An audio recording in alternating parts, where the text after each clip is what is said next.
ঘরের শত্রু বিভীষণ, এটা একটি মূল্যবান কথা। এই কথাগুলো যারা মানে জানেন বা শুনেন বা বুঝেন, তারা কিন্তু এই মানে ঘরের শত্রু বিভীষণ এটা কিন্তু মেনে চলেন। তো একটি জিনিস আমি আপনাকে বলি, যেমন বড় বড় নামি দামি লোক মরে গেছেন শুধুমাত্র বেনের কারণে। কারণ যখন নিজের কেউ কাছের মানুষ মানে বেইমানি করে, মির্জাফরি করে, তখন কিন্তু ওই মানুষটিকে বাঁচানো যায় না, মানে বাঁচে না।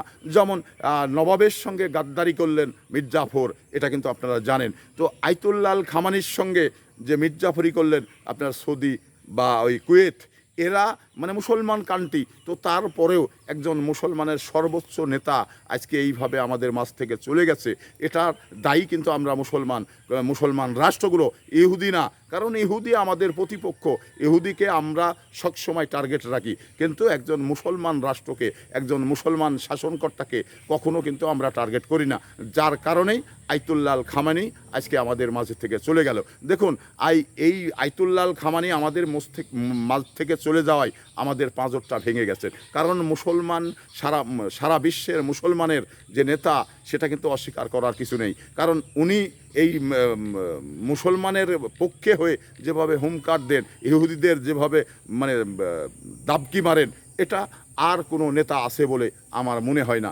এখন যেমন তুরস্ক এবং হলো আপনার এই ইরান, এই দুটা দেশই কিন্তু আমাদের মানে হুমকার দেওয়ার মতো দেশ, এবং পাকিস্তান। তো এই তিনটা চারটা দেশ ছাড়া যে বিশ্ব একবারে মুসলমান দমিয়ে রাখবে ইহুদিরা, এটা নিশ্চিত। তো যার কারণেই আমরা মানে নিজেদের ভিতরে যখন মানে বিভাজন হয়, নিজেদের ভিতরে যখন মানে শত্রু তৈরি হয়, তখন কিন্তু ভালোভাবে আপনি পরিচালনা করতে সমস্যা হয়। তো এই যে ঘরের শত্রু বলে একটা বিভীষণ এই কথাটি রয়েছে, এই কথাটা কিন্তু যথেষ্ট গুরুত্ব রয়েছেন, যথেষ্ট মানে তাৎপর্য রয়েছেন। তো এগুলো মেনে, এগুলো জেনেই কিন্তু আমাদের মানে যে পেশার লোক সেই পেশা করতে হবে, পেশাতে কাজ করে যেতে হবে।